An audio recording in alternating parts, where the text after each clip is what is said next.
J'étais une enfant heureuse, qui vivait une vie heureuse, avec une sœur et une mère heureuses. Le seul point qui me dérangeait était cette fille dans ma classe. Quand je repense à elle, ou plutôt à cette chose, j'en ai des frissons et je n'arrive plus à dormir la nuit. Je n'avais jamais entendu une seule phrase sortir de sa bouche. Quand j'arrivais dans ma classe, elle était toujours là, assise, tout seule au fond de ce bureau, tout sale, rempli d'écritures malsaines, comme « meurs » ou encore « le diable viendra cette nuit chez toi ». Et une chaise horriblement bancale.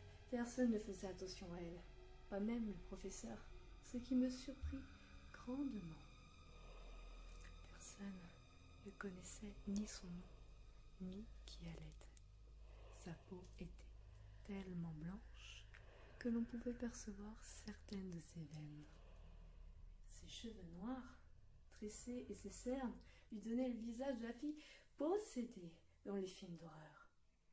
Cette robe noire lui descendait jusqu'aux genoux et ses chaussures, elle n'en avait pas. À midi, j'allais manger à la cantine avec mes amis quand elle passa à côté de moi et murmura « Tu verras, nous rigolerons beaucoup, toi et moi. » Je ne sais pas si ce message m'était adressé ou je m'en souciais pas, mais j'étais étonnée car je ne l'avais jamais entendu parler.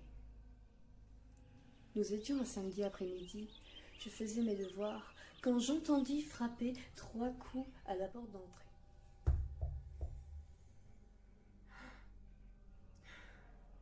J'ouvris et elle laissa aussitôt échapper un petit cri de terreur.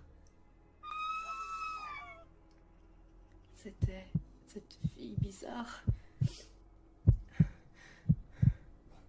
Bonjour, qui es-tu? Aucune réponse, mis à part un petit sourire mesquin, se dessina sur ses lèvres. Tu es dans ma classe, non? Toujours ce sourire qui s'agrandissait au fil des secondes et qui me faisait terriblement peur. Je finis par perdre mon sang-froid et lui claqua la porte au nez, avant de retourner dans ma chambre terrifiée.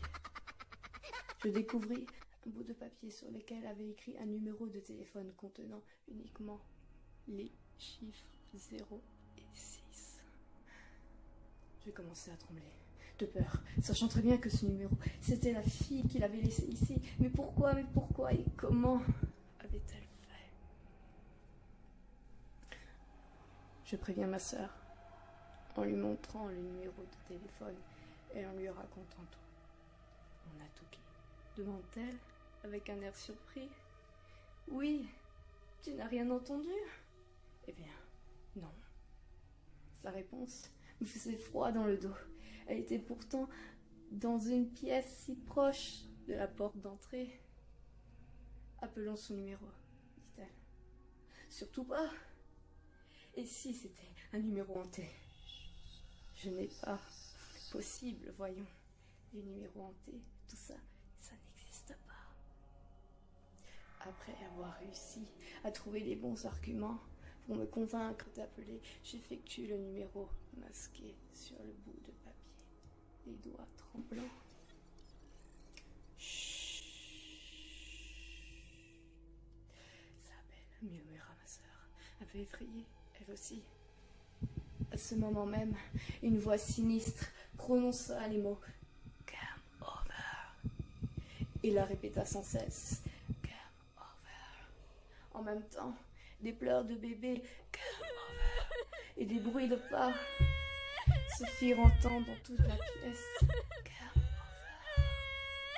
Soudain, notre mère arriva en marchant, bizarrement, et s'arrêta à la porte, un long couteau à la main, et nous observons commença à se mutiler, encore, jusqu'à ce que s'arrache les cheveux, se crève les yeux, et se coupe les doigts en criant « Non, arrête, ne fais pas ça, je t'en supplie !»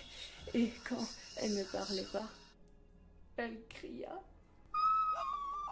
Le choc et le dégoût s'installa sur nos visages d'enfants, pendant que la fameuse phrase de l'autre jour se répétait dans ma tête. Tu verras, nous rigolerons bientôt, toi et moi. Tout semblait plus clair maintenant. C'était cette fille en noir. D'un coup, je sauta dans mon lit. Ce n'était donc qu'un rêve. Je regardais mes mains en constatant qu'elles étaient plus blanches que d'habitude. La maison était vide, mais ce n'était pas ma maison. Je me rendis le plus vite possible à l'école, dans l'espoir de retrouver ces fillettes. Mais sur mon chemin, je vis une personne me ressemblant étrangement. Je m'approcha d'elle et me rendis compte que c'était moi.